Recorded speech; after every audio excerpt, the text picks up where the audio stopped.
হে তরুণ যুবকেরা, হে আমার বন্ধুরা, শুনে রেখে দিন বাবা, জেনে রেখে দেন হে মুসলমান, আপনি নবী পাককে ভালোবাসেন, নবী পাক সারাটা জীবন নামাজের জন্য জিহাদ করেছেন, কষ্ট পেয়েছেন, সারাটা জীবন নামাজকে প্রতিষ্ঠা করার জন্য দয়া নবী আমার কত অত্যাচার জুলুম সহ্য করেছেন, সারা শরীরে রক্ত ঝরেছে নবীর আমার, সারা শরীরটা রক্তাক্ত হয়ে গিয়েছে নবীর আমার, তায়েফের মাটিতে আল্লাহর নবী আল্লাহর রাসূল উপর হয়ে পড়েছেন, দয়ার নবীর শরীর থেকে রক্ত গিয়ে তার জুতো মোবারকে জমে গিয়ে রক্তটা বসে গিয়েছে। হে যুবকেরা, আমার বন্ধুরা, আমার মুরব্বিয়ান, শুনে রেখে দিন বাবা, জেনে রেখে দেন নবী আমার ইসলামের প্রচারের জন্য, নামাজকে প্রতিষ্ঠা করার জন্য কত আমার মহব্বত করেছেন নবী আমার, কত ভালোবেসেছেন, ইসলামকে প্রতিষ্ঠা করার জন্য কত মহব্বত করেছেন,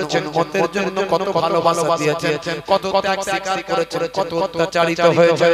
নবুয়ত লাভের পর মক্কার পাশাপাশিরা যখন আমার নবীর উপর আঘাত করা বাড়িয়ে দিল, অত্যাচার করা বাড়িয়ে দিল, আল্লাহর নবীর কথা যখন তারা শুনতে চাইল না, হে তরুণ যুবকেরা, চাচা আবু জাহিল আবু লাহাব যখন জুলুম বাড়িয়ে দিল, আল্লাহর নবীর আশ্রয়গুলো যখন একে একে বিদায় নিল, আম্মা জান খাদিজাতুল কুবরা বিদায় নিল, হযরত দাদা মুত্তালিব বিদায় নিলেন, হে তরুণ যুবকেরা, চাচা আবু তালেব ছিলেন, তিনিও বিদায় নিলেন। মক্কার কুফারেরা আমার নবীর উপর জুলুম অত্যাচার বাড়িয়ে দিল, কেন বাড়ালো?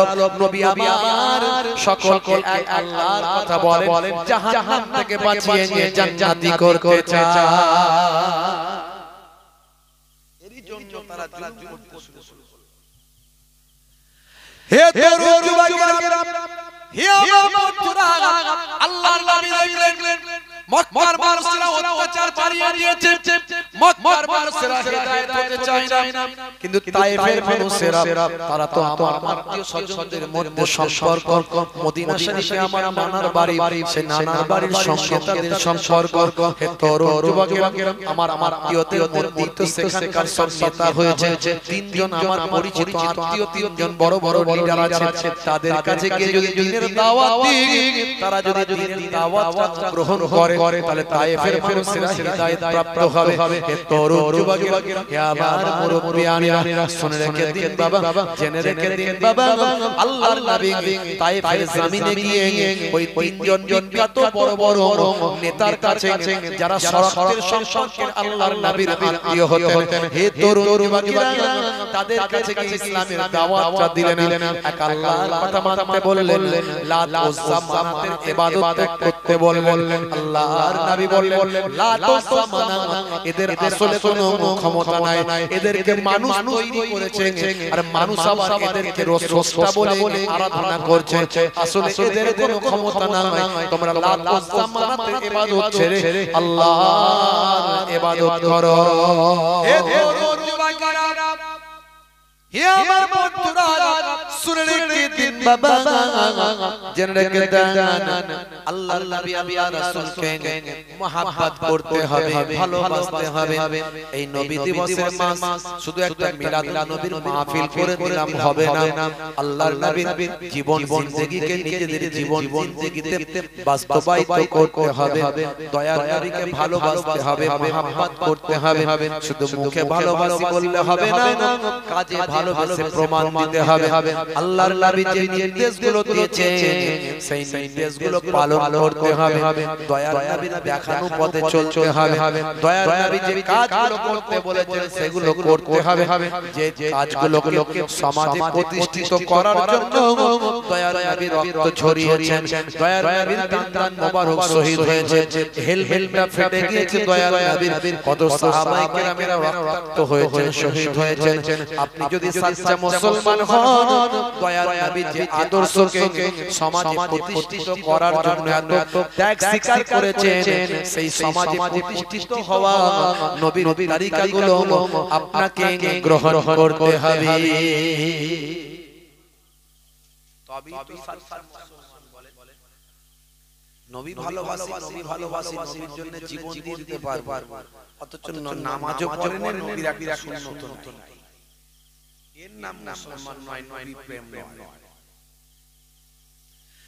হে তরুণ যুবকেরা, হে আমার বন্ধুরা, শুনে রেখে বাবা জেনে রেখে দেন, হে মুসলমান, আল্লাহর নবী আল্লাহর রাসূলের আলোচনা আমরা করছি, পৃথিবীর শ্রেষ্ঠ আলোচনা।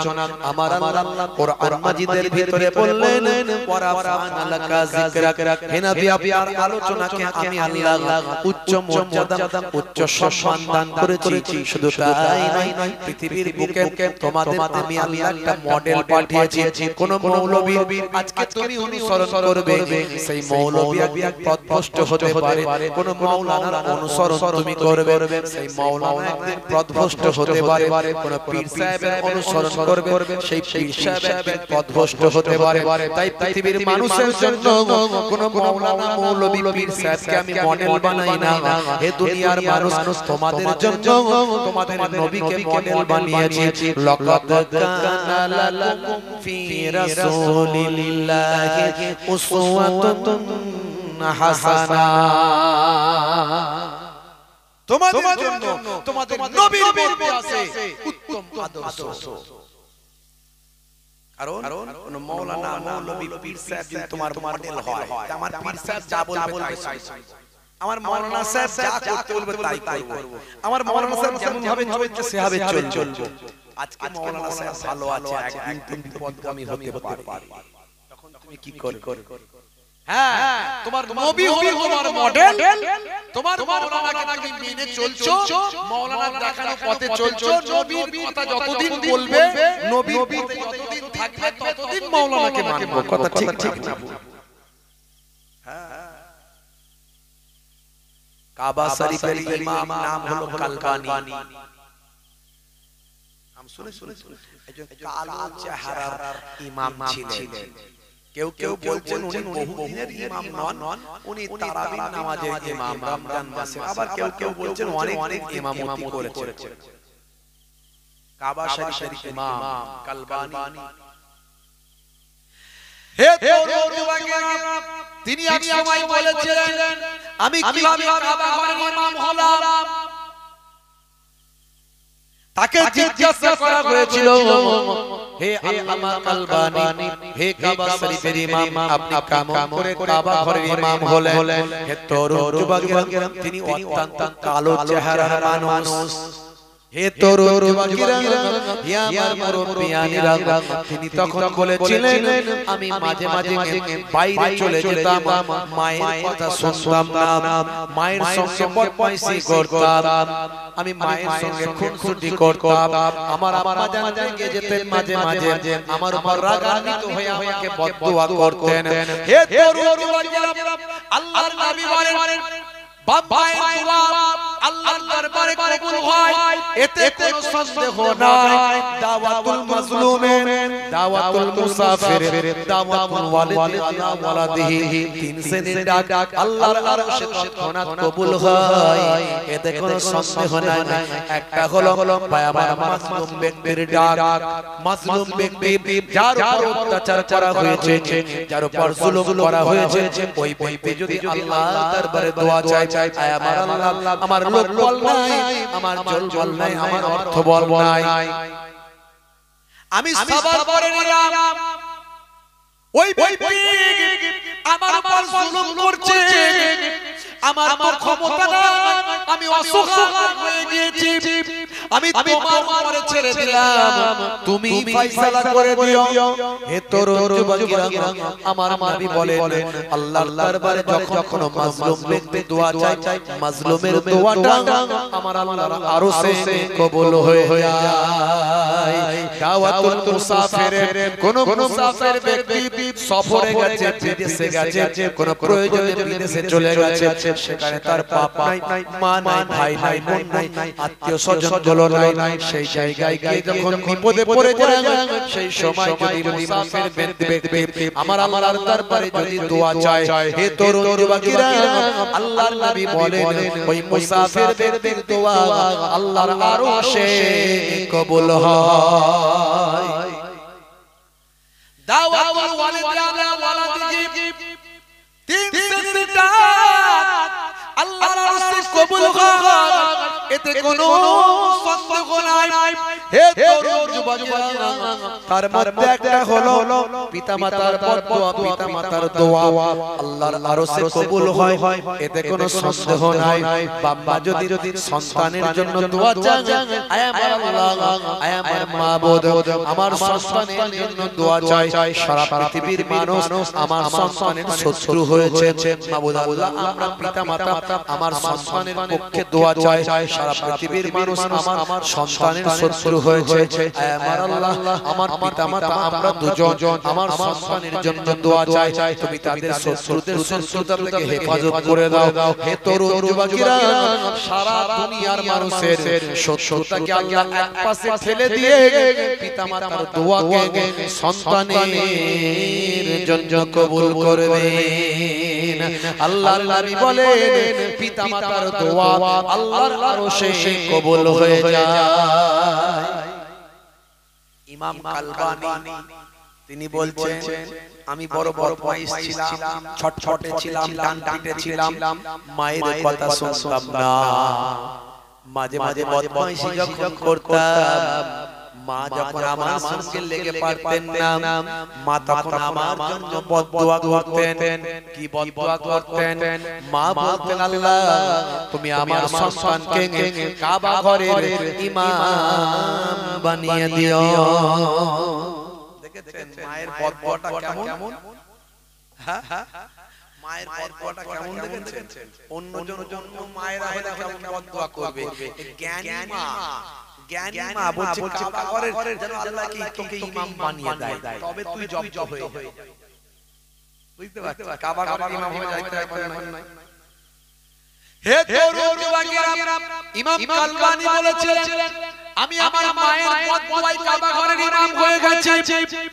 হে তরুণ যুবকেরা, কিন্তু বড় বড় ব্যক্তিরা, আলেম ওলামারা, বড় বড় যারা বিশেষজ্ঞ তারা বলছেন তিনি বেশি দিনের ইমাম ছিলেন না, মাত্র রমজান মাসে বায়ামাত তারাবির নামাজের ইমাম ছিলেন। আর যাই হোক কাবা ঘরের কিছুদিন হলো তিনি করেছেন, কিন্তু তার পদস্খলন কেমন ভাবে হলো ভাইয়া ভাইয়া দোস্ত আমার, ইন্টারনেট সার্চ করলে পাবেন কাবা ঘরের ইমাম, এই কালো ইমাম, কালো চেহারার ইমাম, ইমাম কালবানী তিনি কখনো সিনেমাতে অভিনয় করছেন, বলুন নাউজুবিল্লাহ।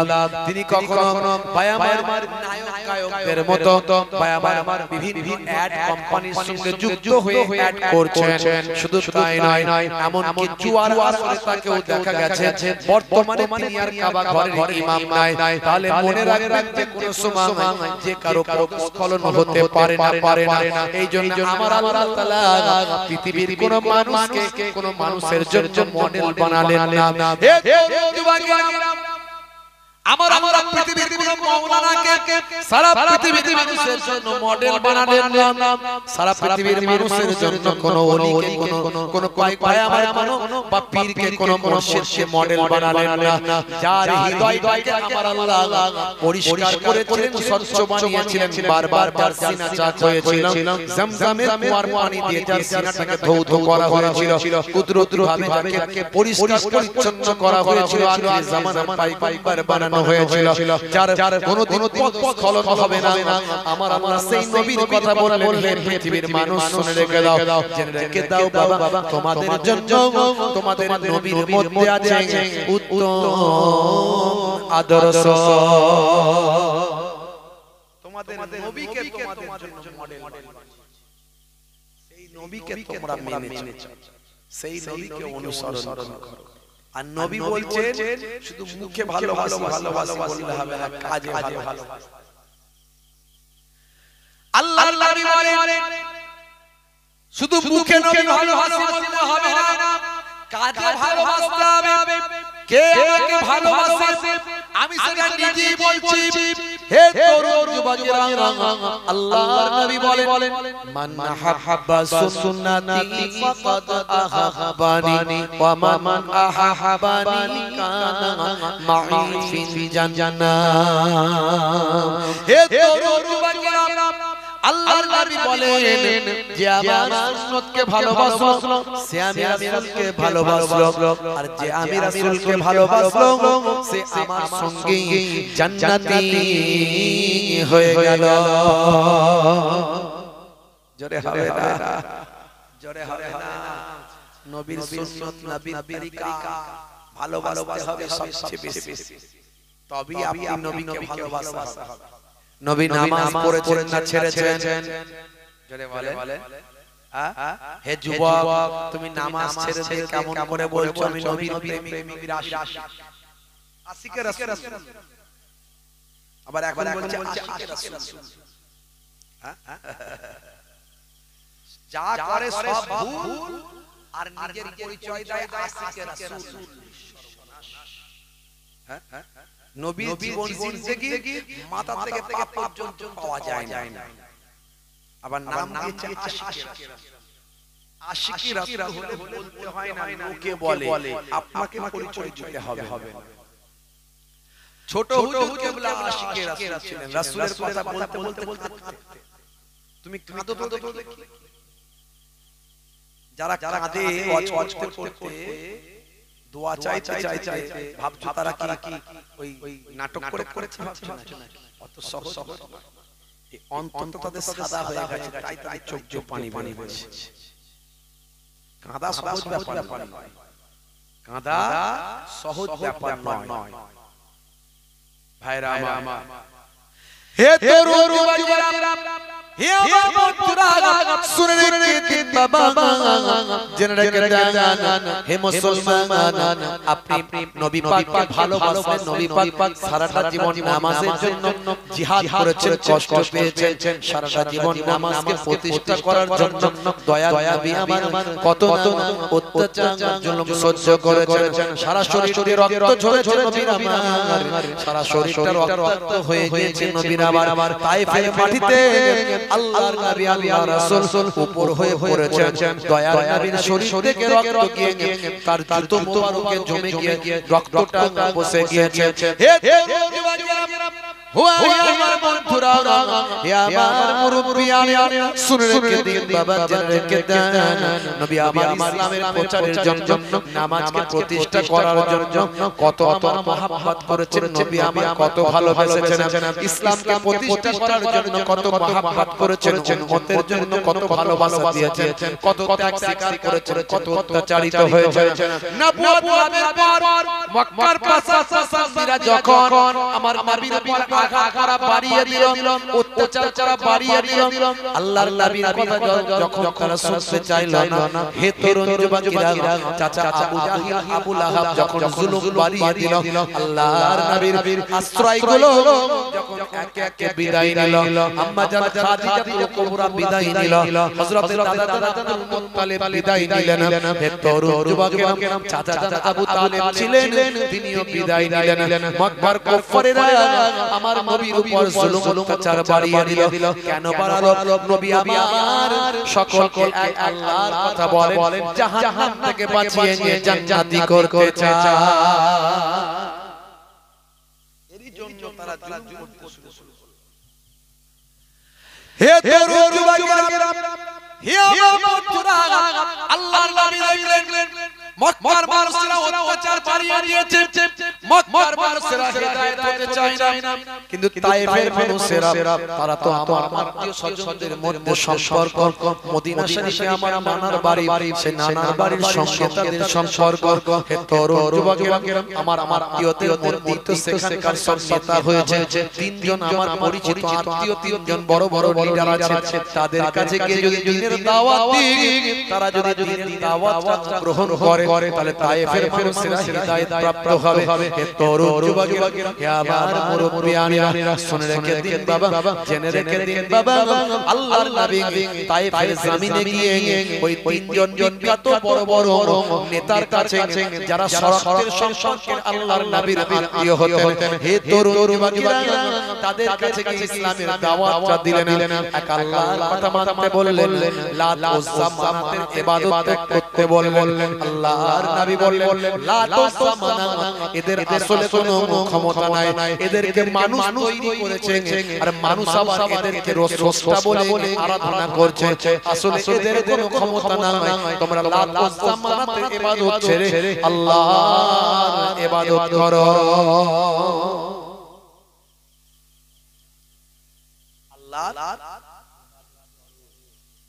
বুঝতে পারছেন তখন এই নাত উজ্জা মানাত এগুলোর উপরে জিন ভর করতো জিন ভর করতো এইজন্য মানুষের বিশ্বাস খুব বেড়ে গিয়েছে বিশ্বাস খুব বেড়ে গিয়েছে মক্কা বিজয়ের পরে আল্লাহর নবী হযরত খালিদ বিন ওয়ালিদ রাদিয়াল্লাহু তাআলা আনহুকে নির্দেশ দিলেন যাও আরবের সবচেয়ে বড় ওদের সবচেয়ে বড় উপাসনা গৃহ সেটা হলো উজ্জার গৃহ সবচেয়ে বড় যারা আরবের মানুষ সবচেয়ে বেশি যার উপাসনা করে তার নাম হচ্ছে উজ্জা হযরতে খালিদ বিন ওয়ালিদ রাদিয়াল্লাহু তাআলা আনহুকে নির্দেশ দিলেন যাও হে খালিদ ওয়ালিদের পুত্র খালিদ আল্লাহর সাইফুল্লাহ আল্লাহর তলোয়ারি আল্লাহর তলোয়ার যাও তোমাকে নির্দেশ দিলাম মক্কার কাবা ঘরের পাশে যত ওরা খোদা বানিয়েছিল সব ধ্বংস হয়ে গেছে সব নিষ্ক্রিয় নির্জীব সব জড় পদার্থকে ওরা খোদা বলেছিল সব ধ্বংস হয়ে গেছে কোনো অস্তিত্ব নাই মানুষ বুঝে গেছে যে এগুলো আমরা তৈরি করেছি আবার খোদা বলি এটা নাকি আমাদের স্রষ্টা কি করে হতে পারে কিন্তু এখনো পর্যন্ত উজ্জা আছে সে উজ্জাকে লোকে জ্যান্ত খোদা বলে একেবারে জ্যান্ত খোদা বলে যাও খালিদ সে উজ্জার সঙ্গে মোকাবেলা করে উজ্জাকে ধ্বংস করে মানুষকে বুঝিয়ে দাও যে এই জড় পদার্থের কোনো ক্ষমতা নাই ক্ষমতা একমাত্র আল্লাহর বুঝতে পারছেন হে তরুণ যুবকেরা হে আমার বন্ধুরা শুনে রেখে দিন বাবা জেনে রেখে জান হযরত খালিদ বিন ওয়ালিদ রাদিয়াল্লাহু তাআলা আনহু 30 জন অশ্বারোহী সৈন্য নিয়ে নাকলা নামক জায়গায় হে তরুণ যুবকেরা কাবা ঘর থেকে মক্কা শরীফ থেকে 60-62 কিলোমিটার 62 মাইল দূরে 62 মাইল উত্তর দিকে কাবা ঘর মক্কা শরীফ থেকে উত্তর দিকে 62 মাইল নাকলা নামক জায়গায় গেলেন তরুণ যুবকেরা হে আমার মুরব্বিয়ানেরা সেখানে পাহাড়ের উপরে বিশাল আকারে সুসজ্জিত সুসংগঠিত শক্তিশালী একটা উপাসনা গৃহ সেই উপাসনা গৃহটার নাম হলো উজ্জার উপাসনা গৃহ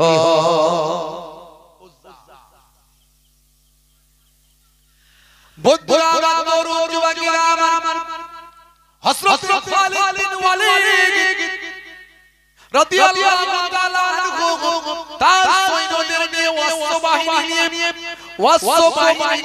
ঘোড়ার বাহিনী নিয়ে বীর বিক্রমে উলঙ্গ তলোয়ার নিয়ে সোজা পাহাড়ের উপর উঠে গিয়ে উজ্জার উপাসনা গৃহে ঢুকলেন তরুণ যুবকেরা হে আমার মুরব্বিয়ানেরা সেখানে যারা পণ্ডিতেরা ছিল ধর্মগুরুরা ছিল ভাই আমার হে তরুণ যুবকেরা স্থূলাকৃতি ধর্মগুরুরা তারা বুঝতে পারল কে তুমি দাঁড়াও বলে আমি হলাম খালিদ ওয়ালিদের পুত্র বলে কি চাই আমাদের উজ্জার কাছে কি চাই হে তরুণ যুবকেরা বলে উজ্জার কাছে আমাদের কিছু চাই না এই উজ্জা হলো জড় পদার্থ এ কখনো স্রষ্টা নয় খোদা নয় শুনে রেখে দাও ইসলামী রাজ কায়েম হয়েছে আল্লাহর নবী রাষ্ট্রপতি হয়েছেন মক্কার জমিনে যত ওই সমস্ত জড় পদার্থ যাদেরকে মানুষ খোদা বলতো সেগুলো সব সংশপ্ত হয়েছে এই উজ্জার কোনো ক্ষমতা নাই এটা মানুষের কাছে আমি প্রচার করব তোমরা বলো উজ্জার নাকি অনেক ক্ষমতা, উজ্জার সঙ্গে বিয়াদবি করলে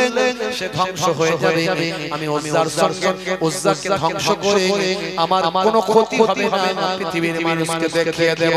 হে তরুণ যুবকেরা, হে আমার বন্ধুরা, শুনে রেখে বাবা জেনে রেখে দেন, এমন সময় হযরতে বাবা খালিদ বিন ওয়ালিদ রাদিয়াল্লাহু তাআলা আনহু এই রকম একটা বিশাল সুসজ্জিত সুসংগঠিত উপাসনা গৃহ, যেদিকে চারিদিকে অন্ধকার, শুধু মশাল জ্বলছে আর ধোঁয়া ধুনুর ধোনা ভয়ানক ধোঁয়াতে ভরপুর হয়ে আছে। সেখানে ভিতরে ঢুকতে ঢুকতে গভীর গৃহের ভিতরে ঢুকে পড়েন। সেখানে গিয়ে হযরতে খালিদ বিন ওয়ালিদ দেখতে পান একটা কূপ মতো সামনে করা আছে, সেই কূপ থেকে ধোঁয়া বের হচ্ছে আর তার পাশে একটা অর্ধ উলঙ্গ নারীর সুসজ্জিত একটা চেহারা বিদ্যমান আছে। এর নাম হলো উজ্জা। অর্ধ উলঙ্গ একটা সুসজ্জিত নারীর একটা ছবি, একটা স্ট্যাচু সেখানে করা হয়েছে, তার নাম হলো উজ্জা। সে নাকি বিশাল ক্ষমতাশালী। হযরত খালিদ বিন ওয়ালিদ সেই সময় এগিয়ে গেলেন কুঠার নিয়ে। এই বিশাল বড় 6 ফুটের উপরে এই উজ্জার ভয়াবহ স্ট্যাচু করা হয়েছে। এই স্ট্যাচু উজ্জা নাকি বিরাট বড় খোদা, বিরাট বড় শক্তিশালী, তার সাথে বিয়াদবি করলে নাকি ধ্বংস হয়ে যাবে।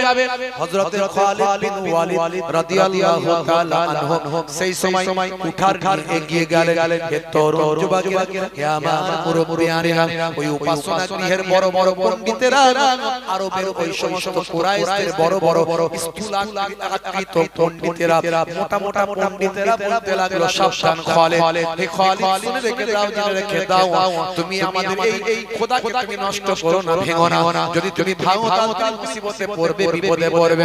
হে তরুণ যুবকেরা, এইভাবে হযরত খালিদ বিন ওয়ালিদকে ভয় পাওয়াতে লাগলো। হযরত খালিদ বিন ওয়ালিদ বললেন, তোমরা সরে যাও, তোমরা উজ্জার কাছ থেকে সরে যাও, নাহলে তোমরাও বিপদে পড়বে। হযরত খালিদ বিন ওয়ালিদ উলঙ্গ কুঠার দিয়ে উজ্জাকে টুকরো টুকরো করে জমিনে শুইয়ে দিয়ে সেখান থেকে ঘোড়ায় অস্ত্র আরোহণ করে আল্লাহর নবীর দরবারে এসে হাজিরা দিলেন। দয়ার নবীর কাছে এসে সালাম দিয়ে উজ্জার ঘটনা জানিয়ে দিলেন। আল্লাহর নবী বললেন, খালিদ, তুমি যে উজ্জাকে টুকরো টুকরো করে দিয়েছো, উজ্জাকে যখন টুকরো টুকরো করছিলে তখন কি কোনো বাধার সম্মুখীন হয়েছো? কেউ তোমাকে বাধা দিয়েছে? হযরত খালিদ বিন ওয়ালিদ বললেন, ওখানকার পণ্ডিতেরা আমাকে বলছিল এটা করবেন না, গজব হবে, ধ্বংস হবে, তা আমি তাদের কথা শুনিনি। না, কেউ অ্যাটাক করতে আসেনি। বলে না, যাও, তুমি যে উজ্জাকে ভেঙেছো ওটা আসল উজ্জা নয়, আসল উজ্জা এখনো সেখানে আছে।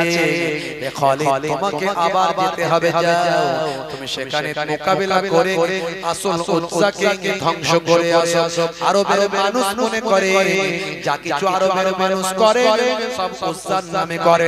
উজ্জা আমাদের পক্ষে আছে, তাহলে আমাদের কোনো চিন্তা নাই। মুহাম্মদ সাল্লাল্লাহু আলাইহি ওয়াসাল্লামকে উজ্জার নামে ধ্বংস করব। তারা বলে, যাও, আরবের মানুষদের বুঝিয়ে দাও আসলে উজ্জার কোনো ক্ষমতা নাই, যা আছে ক্ষমতা সব একমাত্র মহান আল্লাহ। হে তরুণ যুবকেরা, হে আমার বন্ধুরা, শুনে রেখে দিন বাবা, জেনে রেখে দেন, আল্লাহর নবীর দেশ পেয়ে আল্লাহর তলোয়ারি সাইফুল্লাহ আবার 30 জন সৈন্য নিয়ে অশ্বারোহী আরোহী সৈন্যদের নিয়ে তড়িৎ গতিতে ছুটতে লাগলেন। চল 65 মাইল পার করে সেই পাহাড়ের উপরে উঠে বলে নাখলা পর্বতে।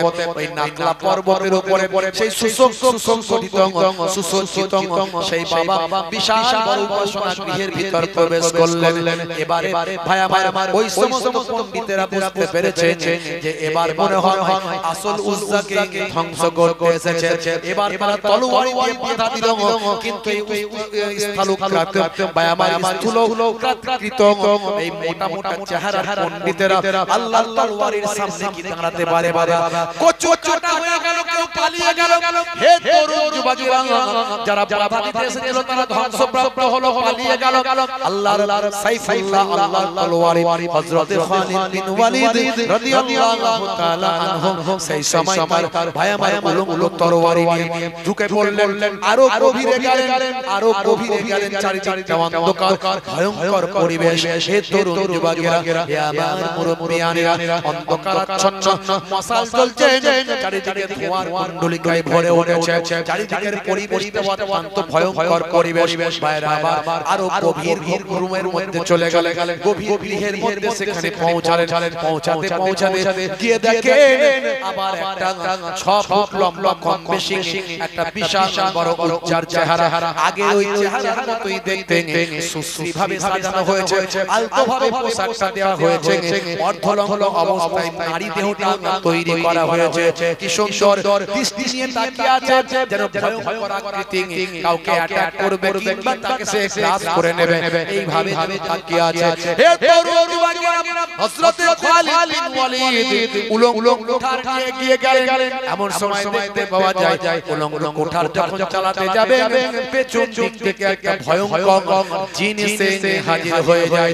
ভয়ঙ্কর জিন, তার চেহারা থেকে যেন আলো ঝরে ঝরে পড়ছে, চেহারা থেকে যেন রক্ত ঝরে ঝরে পড়ছে, চোখ যেন ঠিকরে বের হয়ে আসছে। হে তরুণ যুবকেরা, হযরত খালিদ বিন ওয়ালিদকে বললেন,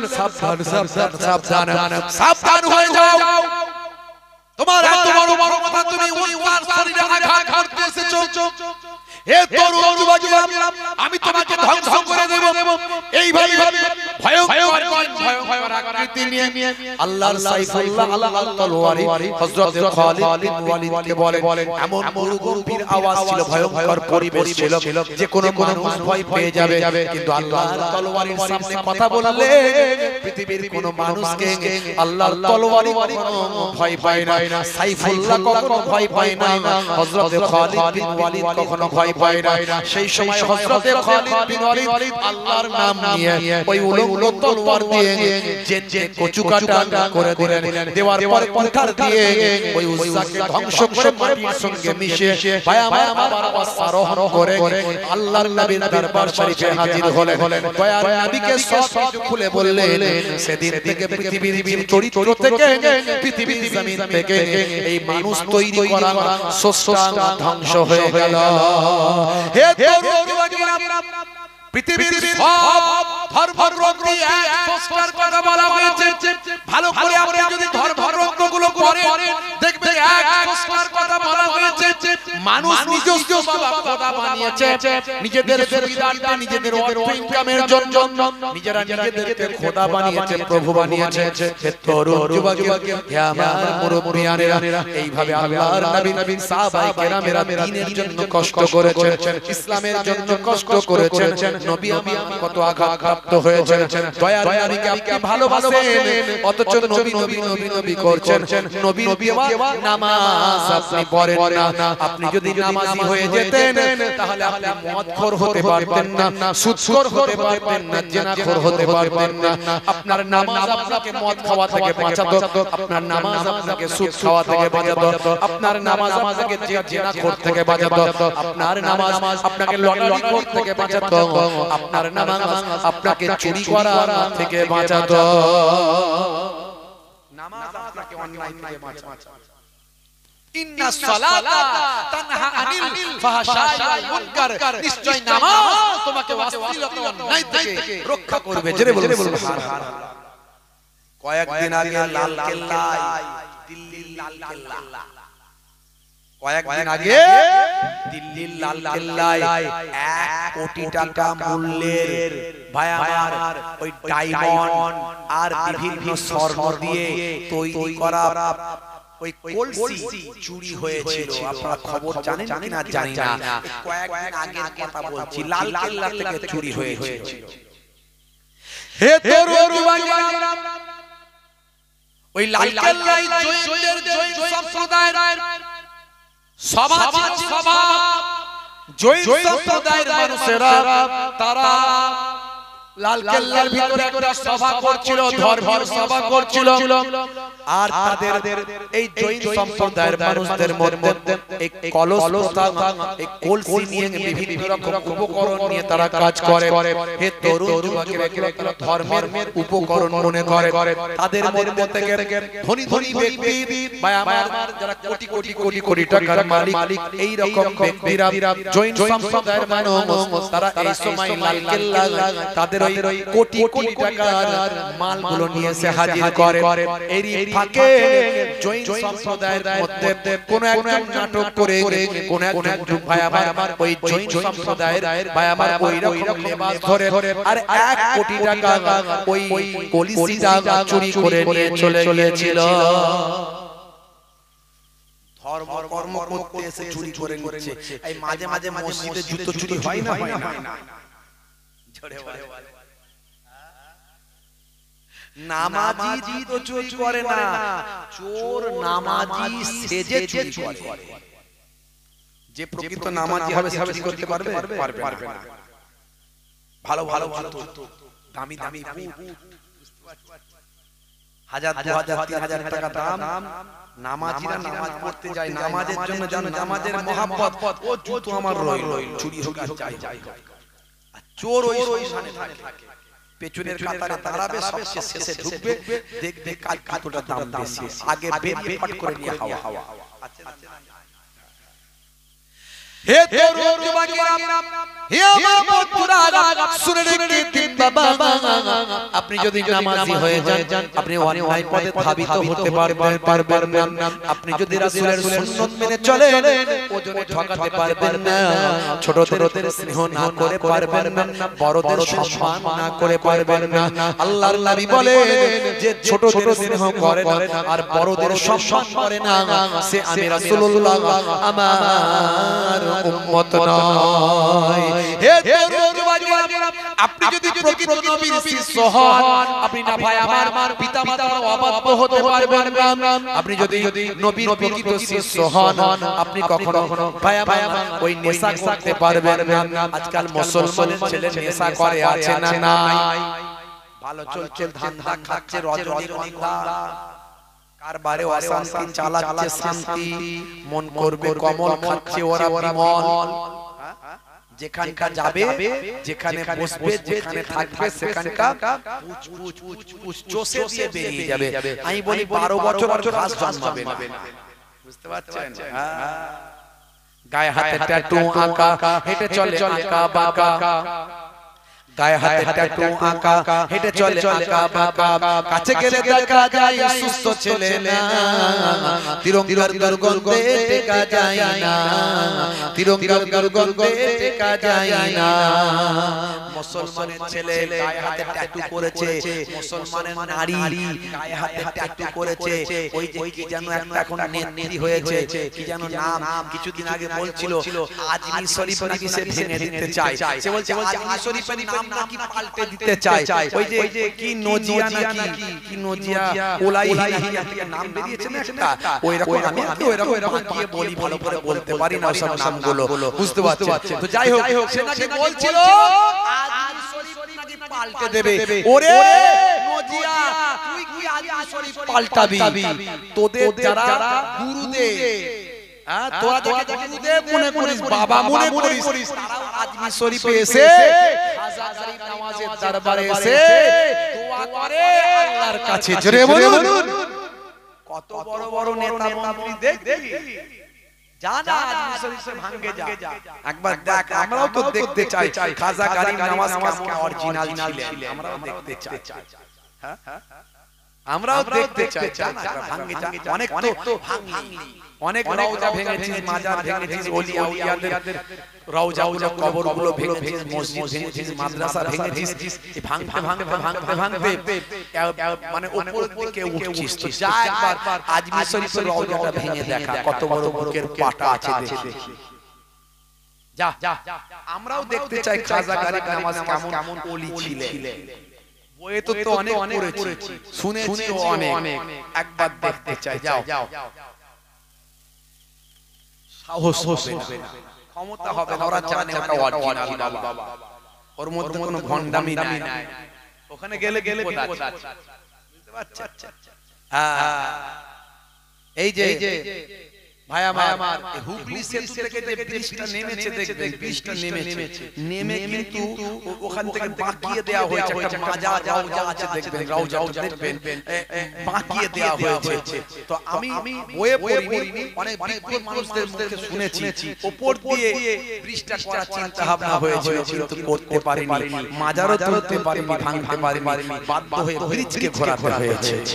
আল্লাহর ওলিদের ক্ষমতা আছে, সহজ নয়। হে তরুণ যুবকেরা, হে আমার বন্ধুরা, আজ থেকে প্রতিজ্ঞা করুন নামাজি হয়ে যাব, অরিজিনাল হয়ে যাব, ভেজাল যাব না, লোক দেখানো ইবাদত করব না, যতটুকু করব আল্লাহর সন্তুষ্টির জন্য করব। কে আমাকে সুফি বলল, কে আমাকে দরবেশ বলল, কে আমাকে নামাজি বলল, কে আমাকে ওলি বলল, এতে কিছু যায় আসে না। আমি আল্লাহর খাতায় যদি নামটা লেখাতে পারি, আমার দুনিয়া আখিরাতে কামিয়াবি হয়ে যাবে। হে তরুণ যুবকেরা, হে আমার মুরব্বিয়ানিরা, শুনে রেখে দিন বাবা, জেনে রেখে দিন বাবা, হযরতে ভাই দোস্ত আমার, হযরতে নবীর আশিক ছিলেন বাবা, নবীর আশিক ছিলেন বাবা, হযরতে ওয়াইস কুরনি হুজুর। আপনারা শুনেছেন ওয়াইস কুরনি। বন্ধুরা আমার, তরুণ যুবকেরা আমার, কুরুন নামের এলাকায় বাস করতেন, ইরাক জমিনে, কুফা জমিনে। হে তরুণ যুবকেরা, আল্লাহর নবী, আল্লাহর রাসূল ইন্তেকালের আগে জুব্বাটা দিয়েছিলেন কাকে? ভাই আমার, আল্লাহর নবীর শরীর মোবারকের জুব্বাটা হযরতে ওমর ফারুক, হযরতে আলী মুর্তজা কারামাল্লাহু ওয়াজহুকে দিয়েছিলেন, দিয়ে বলেছিলেন, বাবা ওমর, বাবা আলী, শুনে রেখে দাও, যে কোন এক সময় তোমরা যদি পারো বাবা, আমার একজন আশিক আছে, তার নাম হলো ওয়াইস কুরনি। এই ওয়াইস কুরনিকে তুমি বাবা আমার পক্ষ থেকে জুব্বাটা দিয়ে দেবে, জুব্বাটা দিয়ে বলবেন আল্লাহর নবী এই জুব্বাটা গায়ে দিতে বলেছেন, আর বলেছেন উম্মতে মুহাম্মাদির জন্য তিনি যেন একটু দোয়া করে। দেখেছেন, আল্লাহর নবী জামানার মানুষ, কিন্তু নবীর সঙ্গে দেখা হয়নি, নবীর নাম শুনেছে। ওহদের ময়দানে দয়ার নবীর দাঁত ভেঙে গিয়েছিল, এই কথা যখন ওয়াইস কুরনি শুনেছিল, তখন একটা করে সব দাঁত ভেঙে ফেলেছিল। আমার নবীর কোন দাঁতটা ভেঙেছে আমি জানি না, তাই আমি আমার সব দাঁতগুলো ভেঙে ফেললাম নবীর মহব্বতে। আমার নবীর দাঁত ভেঙেছে, আমার দাঁত ঠিক থাকবে? আমার নবীর দাঁত ভেঙেছে, আমার দাঁত গোটা থাকবে? কেমন আশিক! তাকে জিজ্ঞাসা করা হলো, আপনি নবীর জামানাতে পেয়েছেন, নবীর সঙ্গে দেখা করলেন না? আমার মা ছিল অসুস্থ, আমার মাকে ছেড়ে আমার কোথায় যাওয়ার মতো ক্ষমতা ছিল না। মায়ের কি সম্মান, আমার নবী সেই মায়ের সম্মান দেখিয়েছে, আর হযরত ওয়াইস কুরনি সেই সম্মানকে বজায় রেখেছেন। আল্লাহর নবী বলেছেন, ইযহাব ফাআকিমহা ফাইনাল জান্নাতা তাহতা রিজলাইহা, যাও তোমার মায়ের সম্মান করো, কারণ তোমার মায়ের পায়ের তলায় তোমার জান্নাত। জোরে বলুন সুবহানাল্লাহ। জোরে হবে না? আর জোরে হবে না? মায়ের পায়ের তলায় সন্তানের জান্নাত। সেই মাকে অনেক ছেলেরা কষ্ট দেয়, আছে না নাই? জোরে বলেন, আছে না নাই? মা হলো আমার হৃদয়ের আলো, জননীর মুখ দেখে মন করে ভালো, মায়ের আঁচলেতে কত মুখ মুছেছি, যখনই মুখে হাতে নোংরা দেখেছি।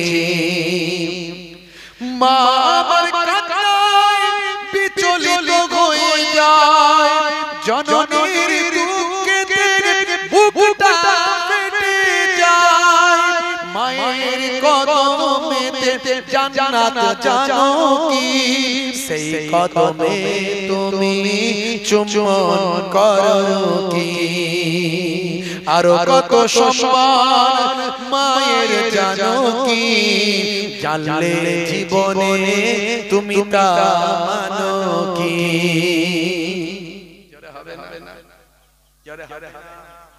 মাকে কষ্ট দেবেন না বাপ, যতই নামাজ রোজা দিন ধর্ম সব থাক, মাকে যদি কষ্ট দেওয়া দেন বাপ, সব বরবাদ হয়ে যাবে, সবটা নষ্ট হয়ে যাবে। নবীর সাহাবী হযরত আলকামা রাদিয়াল্লাহু তাআলা আনহু, নবী পাকের সাহাবী হযরত আলকামা রাদিয়াল্লাহু তাআলা আনহু, বুঝতে পারছেন? সাহাবী নবী পাক, এই কষ্ট হচ্ছে আপনাদের? হ্যাঁ হতে শেষ করে দেব, জোরে শেষ করে দেব। আচ্ছা কারা কারা চারা হাত তুলে দেখানো দেখি। এত মানুষ চাই না যখন শেষ করে দিই, আমি বলেছি কারা কারা চারা হাত তুলে, এত মানুষ হাত তুলে দিয়েছে, ঝুঁকে ঝুঁকে যাচ্ছে। মা ছিল এক গো আলকামা সাহাবীর, বড় ভালোবাসতো পুত্র মোর বেনাজির। মায়ের হৃদয়ে ব্যথা লেগে যায় যখনই, মা বলে প্রভু আমি তার জননী। জোরে হবে না? এখন সব অনেক শিল্পী বেরিয়েছে, বুঝতে পারছো? কি যে শিল্পীরা মাঝে মাঝে লেখে, আমার ভাই কিছু ঢোকে না। লিখতে হবে সঠিক। আমি কোন শিল্পী নয়, ভাঙাচোরা একটু কবি, আর যা হয় নিজেই বলি, আমারই লেখা আমি গাই, ও কারো কাছে পাবেন না। ভাঙাচোরা একটু কবি বলতে পারে, সময় পেলে দু চার কলম চালায়। এখন সব শিল্পী বেরিয়েছে, সব কত রকমের কি যে লিখছে, মানে ওই জানে না, বুঝতে পারছো? যে গাইছে তার দোষ আমি দিচ্ছি না, যে গাইছে তার দোষ আমি দিচ্ছি না, কিন্তু শিল্পীদেরকে ভেবে চিন্তে লিখতে হবে যেন বার্তাটা ঠিক যায়, সঠিক কথাটা যেন লিখি। আর এমন গজল গাইছে মানে এত মিউজিক, এত ঢাক ঢাক ঢাক ঢুকাচ্ছে, সে গজল হচ্ছে না, গান হচ্ছে, বলে কথা ঠিক না ভুল বলে। কি অবস্থা! এই আল্লাহর জিকির করছে, এমন করছে যেন মিউজিক বাজছে। কি রে ভাই, ছেলে খেলামি হচ্ছে নাকি আল্লাহর জিকির নিয়ে? কি রে ভাই, পরিষ্কার হবে আল্লাহ আল্লাহ বল, ঠিক আছে, মজা হচ্ছে, কোরআন হাদিস মজা হচ্ছে, না চলবে না বাবা, চলবে।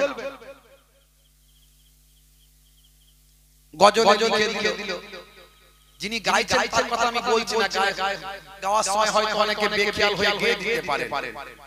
গজল লিখে দিল, দুই দিকে দুই সাহাবী হায়, মাঝখানে আমার নবী জিন্দা শুয়ে রয়।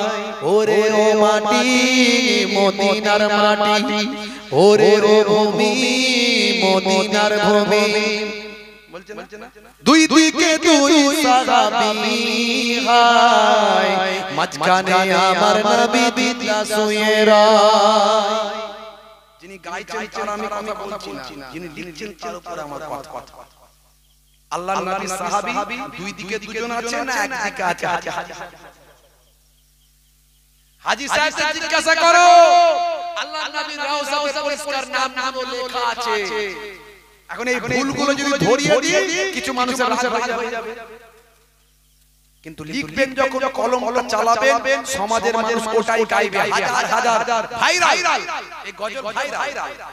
প্রত্যেকটা গ্রামে জলসা জুলুস মাহফিলে বাচ্চারা গাইছে, দুই দিকে দুই সাহাবী হায়, মাঝখানে দয়ার নবী জিন্দা শুয়ে রয়। আমার নবী তার মানে মাঝখানে আছে, আর দুই দিকে দুই সাহাবী আছে নাকি? গিয়ে দেখে এসো ভালো করে ইতিহাস জানো, পড়ো, দেখবেন আল্লাহর নবী একদিকে আছে, প্রথমে আছেন, তার পাশে আবু বকর সিদ্দিক, তার পাশে হযরত ওমর ফারুক। জোরে বলো সুবহানাল্লাহ। এটা মানুষকে ভুল মেসেজ দেয়া হয়ে যাচ্ছে ভাইরা আমার। আর এই গজলকে নিয়ে ছেলে খেলামি করলে চলবে না, এগুলো ভালো জিনিস না, গজল এগুলো ভালো জিনিস, মানে মতলব অনেক, দু লাইনে অনেক বড় ব্যাখ্যা। আল্লাহর নবী কবিতা পছন্দ করতেন, শায়ের পছন্দ করতেন, আবার কিছু মানুষ আছে আবার গজল, শায়ের, কবিতা, নাতের বিরোধিতা করে। দেখবেন যারা বিরোধিতা করছে স্টেজে উঠে নাত গজলের, তারা কিন্তু আবার গাইতে পারে না, বিরোধিতা করে। তারা গাইতে পারে না বলে বিরোধিতা করে, কিন্তু তারা কে বিরোধিতা করলো কে বললো দেখার দরকার নাই। কোরআন হাদিস অনুযায়ী সাব্যস্ত হলে চলবে, না হলে চলবে না, পরিষ্কার কথা। আমার দলিল কোরআন আর হাদিস। আমার নবী নিজে কবিতা পছন্দ করতেন, নিজে শায়ের ভালোবাসতেন। আল্লাহর নবীর অনেক শায়ের ছিল যারা কুফারে কুরাইশের শায়েরদের সঙ্গে ডিবেট করত কবিতার মাধ্যমে। আল্লাহর নবীর বিখ্যাত একজন শায়ের ছিলেন, তাকে বলা হলো শায়েরুর রাসূল। তার নাম হলো, সেই সাহাবী হুজুরের নাম হলো হযরত হাসান বিন সাবিত রাদিয়াল্লাহু তাআলা আনহু। হবে না?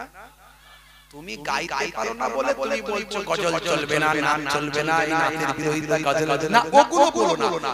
সঠিক ইসলামে নাত গজল কেমন চলবে সেটা বলো। নাত গজল নিয়ে যেন গান বাজনায় পরিণত না করে সেটা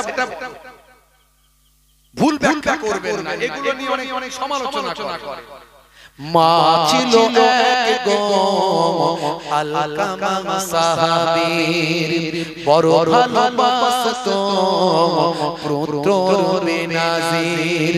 মায়ের হৃদয়ে ব্যথা লেগে যায় যখনই, মা বলে প্রভু আমি তার জননী।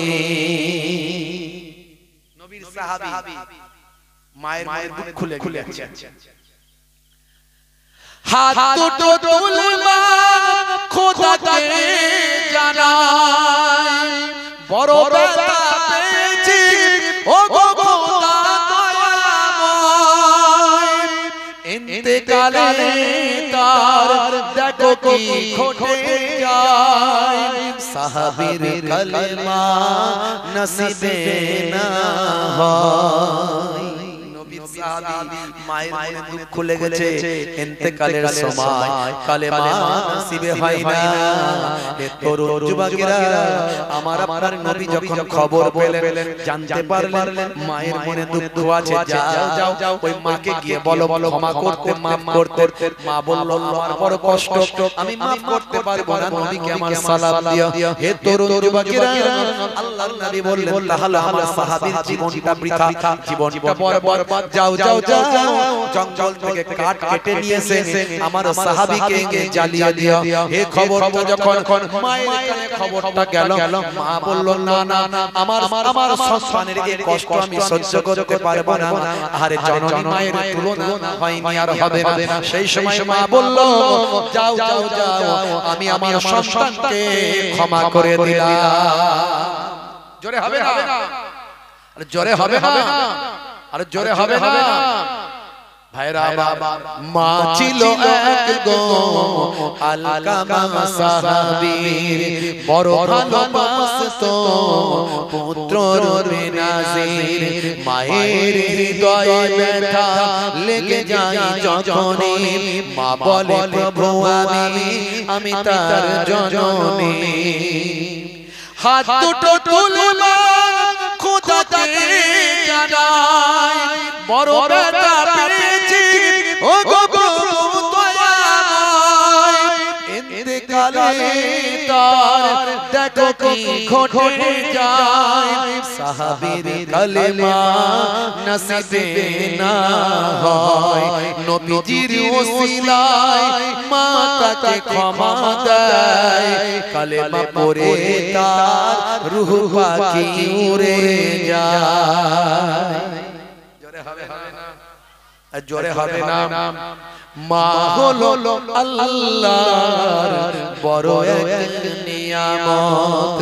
দুনিয়ার সন্তান করো তার খিদমত, মায়ের দোয়াতে বাইত ওলিয়া। আল্লাহর দেওয়া মা হলো রহমান। জোরে হবে না, সেই মায়ের দেখভাল করতে হবে। নির্দেশকার আল্লাহর, নির্দেশকার দয়ার নবীর। শুধু নবী ভালোবাসতে হবে না, নবীর নির্দেশ ভালোবাসতে হবে। নবীর নির্দেশ নামাজি হতে হবে, নবীর নির্দেশ বাবা সুন্নাত ওয়ালা হতে হবে। মুখে দাড়ি রাখতে লজ্জা পায় আছে না নাই, রাগ করবেন না। তাদের মুখে দাড়ি না, তারা লজ্জিত হবেন না, কারণ আমি ইহসাস দিতে এসেছি। বলতে এসেছে, বোঝাতে এসেছে। হে তরুণ যুবকেরা, বিরাট মহলে মুখে দাঁড়িয়ে রেখেছে না রাখেনি? হরভজন সিংহের মুখে দাঁড়িয়ে আছে না নাই? লিওনেল মেসির মুখে আছে না নাই? নেতা মন্ত্রী খেলোয়াড় প্লেয়ার, ভারতের প্রাক্তন প্রাইম মিনিস্টার মনমোহন সিং জি, ভারতের বর্তমান প্রাইম মিনিস্টার নরেন্দ্র দামোদর দাস মোদি জি মুখে দাঁড়িয়ে আছে না নাই? দাঁড়িয়ে এখন ফ্যাশন, দাঁড়িয়ে এখন মুখের সৌন্দর্য, তাই বড় বড় নেতা মন্ত্রী খেলোয়াড় প্লেয়ার দাঁড়িয়ে রাখছে, কিন্তু মুসলমান দাঁড়িয়ে আপনার আমার কাছে সৌন্দর্য বলে নয়, দাঁড়িটা রাখবো আমি নবীর সুন্নাত বলে। বড় বড় দাঁড়ি রাখতে লজ্জা বোধ হয়, ছোট হলেও রাখো, একদিন ঈমানি শক্তি বেড়ে যাবে। মোহাম্মদ হুসাইন থেকে বড় দাঁড়ি সেদিন হবে, ততদিন পর্যন্ত যদি মারা যাও, ছোট দাঁড়িওয়ালা হয়ে যদি কবরে চলে যাও, মুনকার নাকির ফেরেশতা এসে বলবে মান রাব্বুকা, দেখতে পাবে তোমার মুখে দাঁড়িটা নবীর সুন্নাত বলে রাখা। হতে পারে ওই দাঁড়িটাই হবে তোমার নাজাতের জারিয়া। নবী নবী করলে তো শুধু হবে না, নবীকে ভালোবাসতে গেলে নবীর সুন্নাত তরিকা আখলাক চরিত্রকে ভালোবাসতে হবে, নির্দেশনাকে ভালোবাসতে হবে, তবেই নবী বলছেন আমাকে ভালোবাসা হলো। জোরে জোরে বলুন সুবহানাল্লাহ। আজ থেকে প্রতিজ্ঞা করুন, নামাজ হয়ে যাবে, সুন্নাত ওয়ালা হয়ে যাবেন, দাড়ি ওয়ালা টুপি ওয়ালা জুব্বা ওয়ালা হয়ে যাবেন। না পারেন অত নামাজিটা হবে, নামাজ ছেড়ে দিয়ে জান্নাতে যেতে পারবেন না। আর আপনি বিপদে পড়ছেন, আপনার আল্লাহর অফিস আছে, সেই অফিসটা হলো নামাজের পার্টি। সবের একটা অফিস আছে না, ডাক্তার দেখাতে গেলে ডাক্তার চেম্বারে যেতে হবে ভাই, অ্যাডভোকেটের সঙ্গে দরকার আছে, অ্যাডভোকেটের চেম্বারে যেতে হবে। আল্লাহর কাছে কিছু বললে আল্লাহর চেম্বার আছে, অফিস আছে, সেটা হলো নামাজের পার্টি।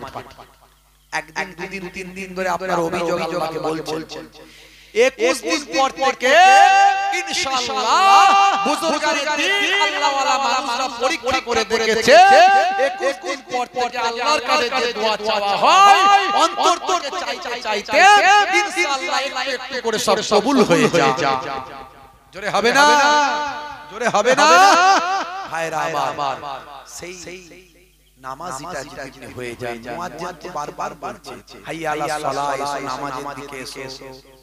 নামাজে এলে কি হবে? মুয়াজ্জিন আবার বলছে হাইয়া আলাল ফালাহ, নামাজে এলে আমি আল্লাহ তোমাকে কামিয়াবি দান করে দেব। জোরে হবে না বাবাজি আমার? নবী পাকের জীবন জিন্দেগি আজকে আমি বলতে পারলাম না, কিছু নাসিহাত কথা বললাম, নবী পাকের নির্দেশনার কথাগুলোকে বললাম, আদর্শের কথাগুলো বললাম, নিজেদের ঈমান আমলকে তরতাজা করার কথাগুলো বললাম। আল্লাহ রাব্বুল আলামিন যেন আমাদের কবুল ও মঞ্জুর করেন। আল্লাহুম্মা আমিন, বলুন আল্লাহুম্মা আমিন।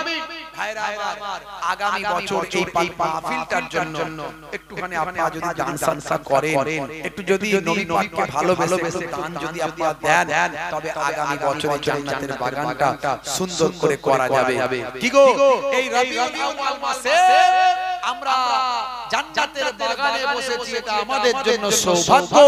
দুনিয়ার মধ্যে সবচেয়ে ভাই আমার শ্রেষ্ঠ আলোচনা আল্লাহর কোরআন বলছে, আমার আল্লাহ বলছেন ওয়া রাফা'না লাকা যিকরাক, হে নবী আপনার আলোচনাকে আমি আল্লাহ উচ্চ মর্যাদা দান করেছি। জোরে জোরে বলুন সুবহানাল্লাহ। তো সেই নবীর আলোচনার মাহফিল হওয়া দরকার আছে না নাই? নবী পাকের মাহফিল ওয়াজ যেখানে হবে, আলোচনা হবে, সেই এলাকা থেকে বিপদ আপদ মুসিবত আল্লাহ সরিয়ে দেবে ইনশাআল্লাহ। জোরে বলুন সুবহানাল্লাহ। যারা সহযোগিতা করবে তাদের জাযা বদলা আল্লাহ দুনিয়া আখিরাতে দান করবেন। বলুন আল্লাহুম্মা আমিন। ভাইরা আমার নবীকে আল্লাহ এত ভালোবাসেন, নবীর জন্যই তো সবকিছু। আর সেই নবীর সালেহ আলোচনা করবেন আপনি, আলোচনার মজলিস সাজাবেন, সেখানে যদি আপনি দান করেন আপনার দান কমবে না, টাকা পয়সা সম্পদ কমবে না। কোরআন মাজিদে আমার আল্লাহ বলেছেন মান জাআ বিল হাসানাতি ফালাহু আশরু আমসালিহা, এক দিলে বান্দা আমি 10 দেব। জোরে বলুন সুবহানাল্লাহ। ভাইরা আমার সেই দয়াল নবীকে ভালোবেসে আগামী বছরে জান্নাতের বাগানের জন্য আমি মাত্র 8 জনকে চাইবো। জান্নাত হলো 8টা, জান্নাত হলো 8টা। 8 ভাইকে চাইবো 1001 টাকা করে। একটু হাতটা তুলে দেখেন না ওই নবী প্রেমিক কারা আছেন। হে যুবকেরা, দয়াল নবীকে ভালোবাসো, তার একটু প্রমাণ দাও দেখি। 1001 টাকা আমার নবী পাককে ভালোবেসে বাপ কবরে, মা কবরে, দাদা দাদি কবরে আজ টাকা আছে কাল থাকবে না, কাফনের কাপড় ছাড়া কিছু সঙ্গে যাবে না। আচ্ছা বলুন তো দেখি 1001 টাকা একজনও দেনেওয়ালা আছে? মাশাআল্লাহ, আমার বাপজি থাকতে না পেরে কে লিখছে মাশাআল্লাহ, কি নাম? মা 2 নম্বরে কে লিখছে কমেন্ট করে কই? তাড়াতাড়ি করো। ভাইয়ের নামটা কি বললেন? বাপজি আপনার নামটা কি? ইনি তো মিজানুর গাজী। আপনার নামটা কি? আদর আলী গাজী সাহেব। এই দুজনের নাম দেখো, মিজানুর গাজী সাহেব, আদর আলী গাজী সাহেব। দুইজনে 1000 করে দান করলেন। জোরে বলুন মারহাবা, বলুন মারহাবা। নারে তাকবীর, নারে তাকবীর, নারে তাকবীর। সিলসিলা হক ফুরফুরা শরীফ, সিলসিলা হক মুজাদ্দিদুজ জামান, লক্ষণ কাটি দক্ষিণ পাড়া গ্রামের ইসালে সব, লক্ষণ কাটি দক্ষিণ পাড়া গ্রামের ইসালে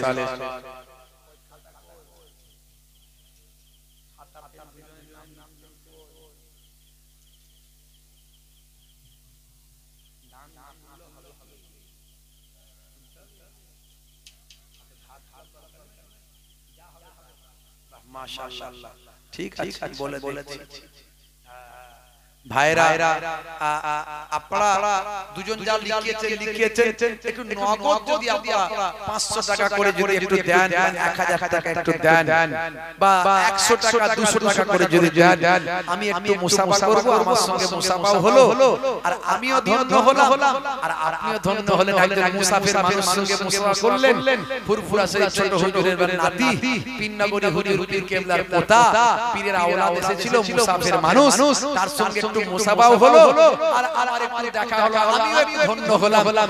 কার দোয়া আল্লাহ কবুল করবেন, কে কতটা নেক মানুষ আমি জানি না। আমার ভাই মাশাআল্লাহ, আমার ভাই 100 টাকা মারহাবা, বলুন মারহাবা। নারে তাকবীর। যার পকেটে 10 টাকা 20 টাকা আছে সেও দিয়ে যায়।